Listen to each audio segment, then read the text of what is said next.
साहित्य academy channel पर आप सभी का स्वागत है। इस चैनल के माध्यम से हम संपूर्ण हिंदी की तैयारी को धीरे धीरे आगे बढ़ाएंगे।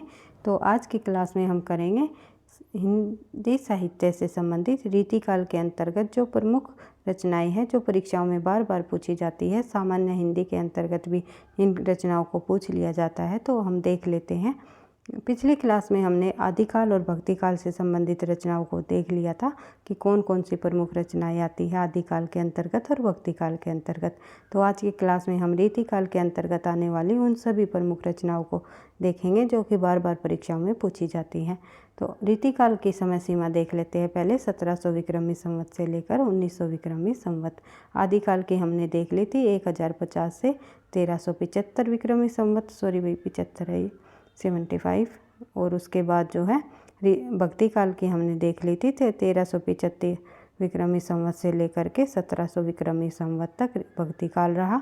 फिर आया हमारा रीतिकाल। रीतिकाल जो है 1700 विक्रमी संवत से लेकर 1900 विक्रमी संवत तक जो है रीतिकाल है। जो बच्चे बिल्कुल साहित्य से नए नए जुड़े हैं उनके लिए काफ़ी हेल्पफुल होने वाली है ये क्लासेस, क्योंकि हम बिल्कुल शुरुआत से हिंदी साहित्य की और संपूर्ण हिंदी की तैयारी को आगे बढ़ाएंगे। अभी थोड़ा हमारा चैनल नया है, बच्चे थोड़े कम जुड़े हैं, तो धीरे धीरे जब बच्चों की संख्या कुछ मुझे लगेगी कि हाँ अब हमने शुरुआत कर देनी चाहिए बिल्कुल डिटेल से क्लासेस की, तो मैं कर लूँगी। अभी थोड़ा सा उन तथ्यों पर हम फोकस करते हुए क्लास लेकर के आएंगे जो हर परीक्षाओं में पूछे जाते हैं।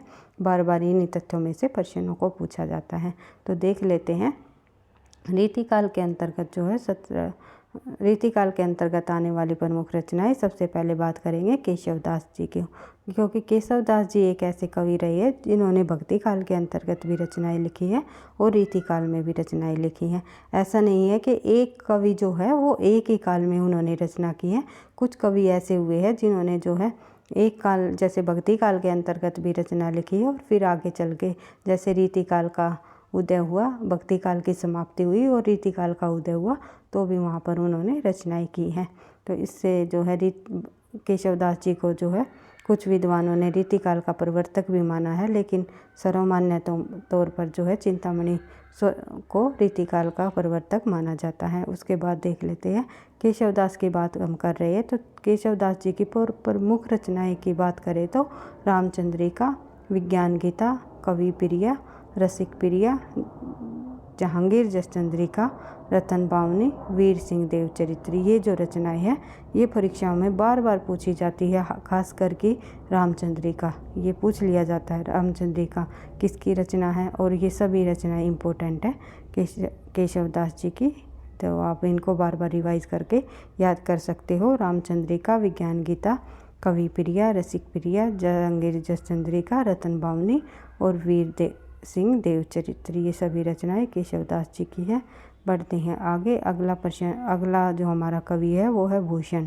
रीतिकाल के अंतर्गत रीतिकाल को 3 भागों में बांटा गया है, जैसे रीतिबद्ध कवि रहे हैं जिसमें, और रीति मुक्त कवि रहे हैं और रीति सिद्ध कवि रहे हैं। रीति सिद्ध कवि रहे हैं। तो रीतिकाल को जब हम करेंगे तो एक एक कवियों को एक एक उनके विशेषताओं को हम जो परीक्षा में पूछे जाते हैं उन तथ्यों को कर लेंगे।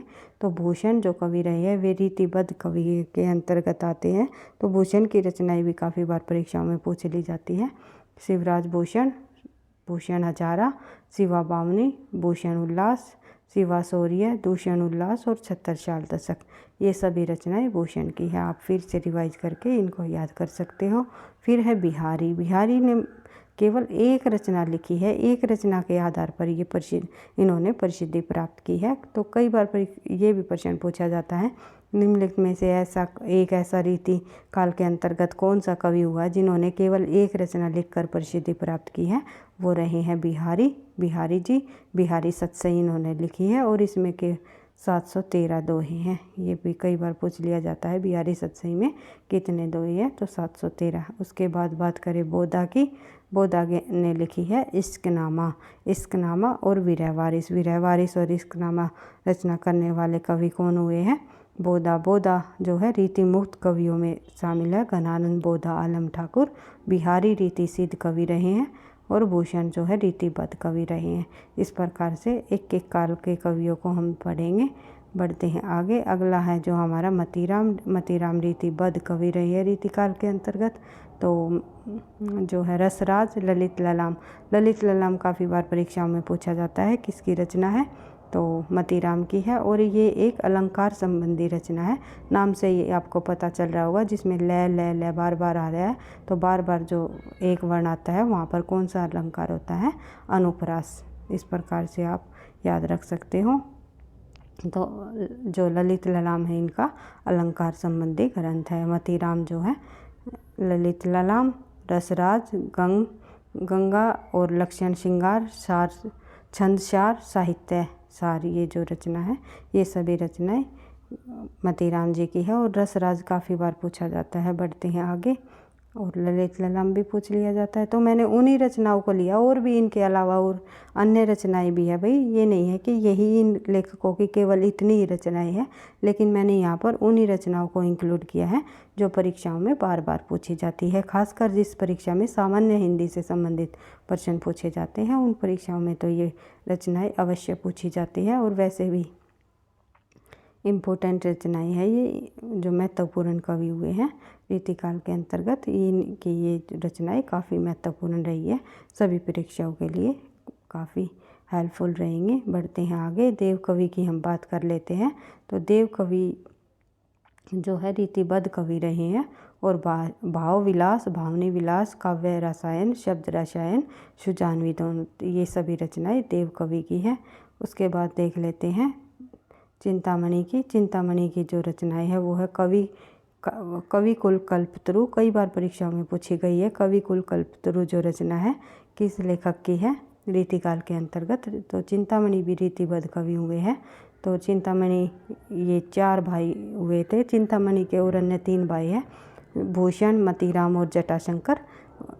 लेकिन जो है जटाशंकर इतने साहित्य में प्रसिद्ध नहीं हुए, भूषण भी प्रसिद्ध हुआ है, मतीराम भी और चिंतामणि भी, ये 3 भाई हमारे हिंदी साहित्य में रीतिकाल के अंतर्गत प्रसिद्धि रहे हैं, लेकिन जटाशंकर साहित्य में इतने प्रसिद्ध नहीं हुए। तो कवि कल्पतरु, काव्य प्रकाश और श्रृंगार मंजरी जो ये रचनाएं है चिंतामणि जी की है। उसके बाद भिखारी दास की बात करें तो काव्य निर्णय कई बार परीक्षाओं में पूछा जाता है। भिखारी दास की जो काव्य निर्णय रचना किस कवि की है, रीतिकाल के अंतर्गत भिखारी दास जी की। उसके बाद बात करें आगे पद्माकर की।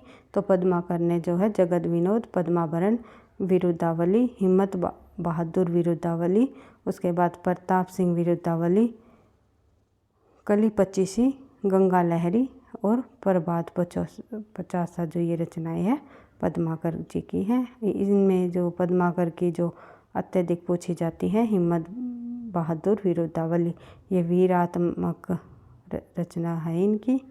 उसके बाद देख लेते हैं आगे। अगला जो हमारा कवि है घनानंद आपको पता ही है रीति मुक्त काव्य धारा के प्रसिद्ध कवि रहे हैं। इनकी प्रेमिका का नाम रहा है सुजान के विरह के में इन्होंने काफ़ी सारी रचनाएं भी की है। तो देख लेते हैं घनानंद जी की प्रमुख रचनाएं, कोकशार, सुजान सागर और सुजान हित भी है एक रचना इनकी, सुजान हित और सुजान सागर जो रचना है वो घनानंद जी की है। फिर है रसकेली वली, विरह लीला, वियोग वेली, इश्कलता, प्रीति प्रवास, ये आदि सभी रचनाएं जो हैं घनानंद जी की है। सुजान सागर नाम से जो रचना है कई बार परीक्षा में पूछी जाती है, सुजान सागर किसकी है। और ये इश्कलता भी काफ़ी बार पूछी जाती है। इश्कनामा हमने देख ली थी, इश्कनामा जो रचना है वो है बोधा कवि की, अभी हमने ऊपर पढ़ा था, लेकिन जो इश्कलता है वो घनानंद जी की है, ये आपको ध्यान रखना है। उसके बाद अगर बात करें हम सुजान विनोद की, सुजान विनोद ये रचना है भाई देव कवि की, मिलती जुलती रचनाएं है ये सुजान विद। और सुजान चरित की बात करें तो एक रचना और है सुजान नाम से, कहीं आप कंफ्यूज ना हो जाए, इसलिए मैं आपको ये बता देना चाहती हूँ साथ के साथ। सुजान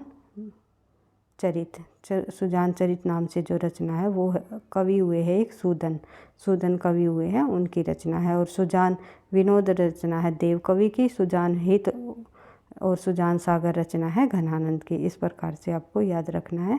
इन्हीं रचनाओं में से परीक्षा में पूछी जाती हैं। फिर है कुलपति मिश्र। कुलपति मिश्र से संबंधित 2 रचनाएं हैं, रस रहस्य और द्रोण पर्व, जो कि परीक्षाओं में पूछी जाती है। रस रहस्य काफ़ी बार पूछा जाता है। रसविलास हमने किस कवि की पढ़ी थी? अभी हमने पढ़ा था रसविलास। रसविलास किस कवि की रचना है ये आपको बताना है। तो अभी हमने पढ़ा था रसविलास जो रचना है, रसराज पढ़ी थी भाई हमने। एक रसविलास भी रचना है चिंतामणि जी की, लेकिन रसराज जो रचना है वो मतीराम की है। और अभी हमने पढ़ा है रस रहस्य। रस रहस्य जो रचना है वो कुलपति मिश्र जी की है। द्रोण पर्व कुलपति मिश्र की है। तो एक जैसे नामों की काफ़ी सारी रचनाएं हैं, तो उनको आप बार बार रिवाइज करोगे तो आपको याद हो जाएंगे। फिर है श्रृंगार 32, श्रृंगार 40 द्विजदेव की रचना है। द्विजदेव भी जो है रीति मुक्त काव्य धारा के अंतर्गत आते हैं, लेकिन 4 कवि अधिक प्रसिद्ध हुए हैं रीति मुक्त काव्य धारा में। कौन कौन? घनानंद, बोधा, आलम और ठाकुर। अगला नाम आता है 5वें कवि का, द्विजदेव का। उसके बाद बात करें आगे, बेताल 25 सुरति मिश्र जी की रचना है। इस प्रकार से रीतिकाल के अंतर्गत जो परीक्षाओं में बार बार पूछी जाती है, कुछ कवियों की रचनाएं हमने देख ली है। फिर आधुनिक काल के कवियों की भी रचनाओं को हम अगले क्लास में कंप्लीट कर लेंगे। फिर ये हो जाएगा आपका हिंदी साहित्य के काव्य खंड, केवल काव्य खंड से संबंधित हमने लगभग सभी रचनाओं को देख लेंगे जो कि बार बार परीक्षाओं में पूछी जाती है। फिर जैसे हम हिंदी साहित्य के जो है तैयारी की शुरुआत करेंगे, तो एक एक कवि से संबंधित, उनकी सभी रचनाओं से संबंधित, सभी तथ्यों से संबंधित करते हुए चलेंगे, जो कि परीक्षा की दृष्टि से इम्पोर्टेंट रहेंगे। और बार बार परीक्षा में आने वाले प्रश्नों को भी हम ले करके एक सीरीज़ को आगे बढ़ाएंगे। जैसे कि हमने 2020 प्रश्नों की जो सीरीज़ चलाई हुई है, उसमें हम जो है आगे चल के प्रश्नों की संख्या को भी बढ़ाएंगे, जिसमें साहित्य प्लस व्याकरण, जिसमें साहित्य प्लस व्याकरण, उन प्रश्नों को करेंगे, PYQ करेंगे हम, जो पिछली परीक्षाओं में बार बार पूछे जा चुके हैं। तो बिल्कुल डिटेल से समझते हुए संपूर्ण हिंदी की तैयारी को इस चैनल के माध्यम से हम करने वाले हैं।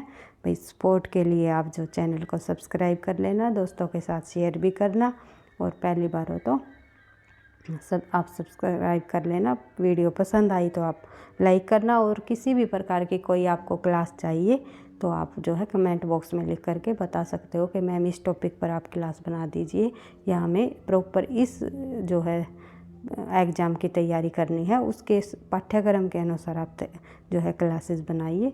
तो मुझे कुछ समझ नहीं आ रहा मैं किस टॉपिक पर और किस जो है परीक्षा की तैयारी के लिए हिंदी से संबंधित क्लासेस को यूट्यूब पर लेकर के आऊँ। तो आपके जो है सलाह से, आपकी जो कमेंट से ही मुझे जो है चीज़ें समझ आएगी। तो प्लीज़ सपोर्ट करना, वीडियो को लाइक करना और जो है कमेंट करना।